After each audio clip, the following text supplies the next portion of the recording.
Yun guys, may share ako sa inyo, no? Um, Pa-join kami dito sa US. Dito sa may shuttle.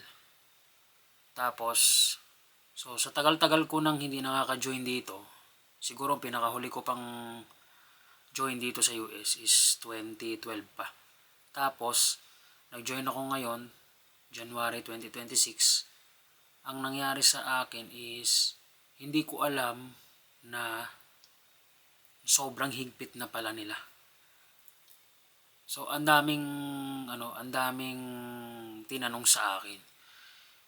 Isa na ako sa nagulat dun sa tinanong sa akin na kung may dala ba akong gulay, prutas, at saka meat. So, kahit anong meat. Diba? Tapos, sabi ko wala. Wala ako ng mga dalang yan. Sabi ko ang dala ko mga peanuts. Mga nuts ang mga dala ko. Tapos, nililito niya ako yun sa custom. Nililito niya ako paulit-ulit yun. Yun ang tinatanong niya sa akin. So, ganun din naman ang sinasagot ko sa kanya. Tapos bandang huli, tumawag ng officer para dalhin ako doon sa loob. So, akala ko, ako lang yung nahuli doon. Marami din palang mga kasamang Pinoy doon. So, sa amin kasi, mga magjo-join, 13 kami. So, out of 13, ako lang yung dinala dun sa loob. Yung 12, nakalabas na sila, natapos na silang interviewin ng custom. Tapos ako lang, na isa, ang dinala dun. Tapos, pinagtataka ko lang, hindi lang naman yun, yung first time ko na mag-join ng US. Tapos, tinanong din kasi niya sa akin yun, na kung nag-join na ba ako ng US. Sabi ko, oo, maraming beses na ako nag-join dito sa US. Tapos, yun na nga, dinala ako doon ng isang officer doon sa loob. Tapos, hindi pa niya ako tinawag. So, siguro after mga 20 minutes o 30 minutes pa, tsaka lang uli ako tinawag. Kasi, nung parang pila-pila yon. So, hindi lang naman ako ang nandoon. Marami ding mga Pinoy. So, ganun din ang kaso nung iba. Kung bakit sila tinawag at dinala sa loob. Tapos, nung tinawag na ako doon, nung isang officer, tapos pinapunta ako doon sa isang counter, tapos ayun na, binigay na sa akin yung SIMAS buko at saka passport. Kasi ang sabi nila sa akin, nung inaya ko doon sa loob, kailangan pa nila ng mga verification about sa akin. So kaya dinalahan nila ako doon at saka nga nun, binigay na yung yung passport at saka SIMAS book ko. After 20 or 30 minutes yun. Ala ko nga kung ano na eh. So sabi ko, ganito na ba rito kahigpit? So, as in, ang tagal ko na kasi talagang hindi naka-join dito. Biruin mo ano na ngayon, 2026 na ngayon. 2012 pa yung last na biyahe ko ng US. So, sabi ko, wala namang problema, 'di ba? Nabigla lang ako. So, awareness lang din po sa iba na magjo-join ng US. Ngayon po, kung magjo-join po kayo sa US, yun po yung mga karaniwang itinatanong.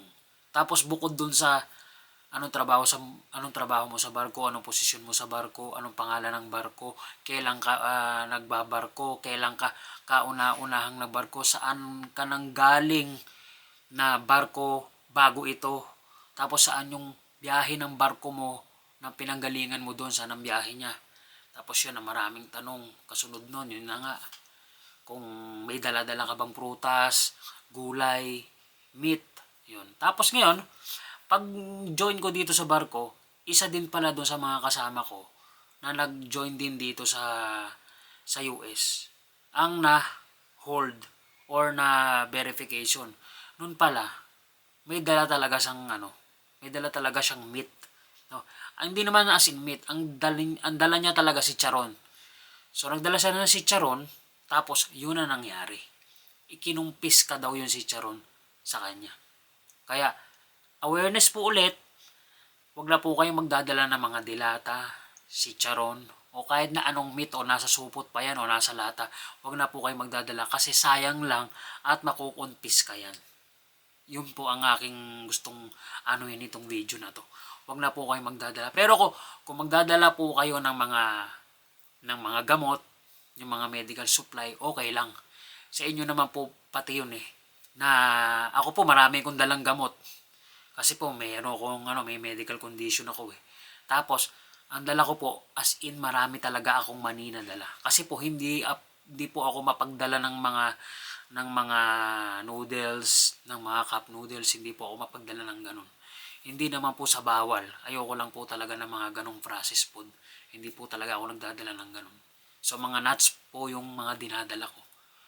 Tapos po yung gamot. Yun po yung mga dala ko. Kaya po, ulit, awareness po, wag na po kayong magdadala ng ganun, ng mga meat, fruits, tsaka vegetables, wag na po kayo magdadala ng ganun kasi bawal po talaga. At kukumpiskahin po nila yon pagka dating nyo dun sa US at hinarang na kayo ng custom. Doon na po yan kukumpiskahin. Kaya po, mas maganda po, wag na po kayo magdala. Kasi po, para iwas na din po yung hassle at hindi na rin po kayo ma-hold ng matagal. At nasa ganun po, makalabas na rin kayo kagad at makalabas na kayo at makapunta na kayo nung susunod na destination nyo. O kaya yung baka mamaya naghihintay na yung mga kasama nyo o mga kasama nyo sa labas, baka mamaya sabihin kung ano na nangyari, di ba? Kaya yun lang po ang aking masasabi. Kaya tatandaan nyo po na hindi po lahat ng pinagjo-join na natin na lugar o pinupuntahan na nating lugar pare-pareha silang ng rules o ng restriction items.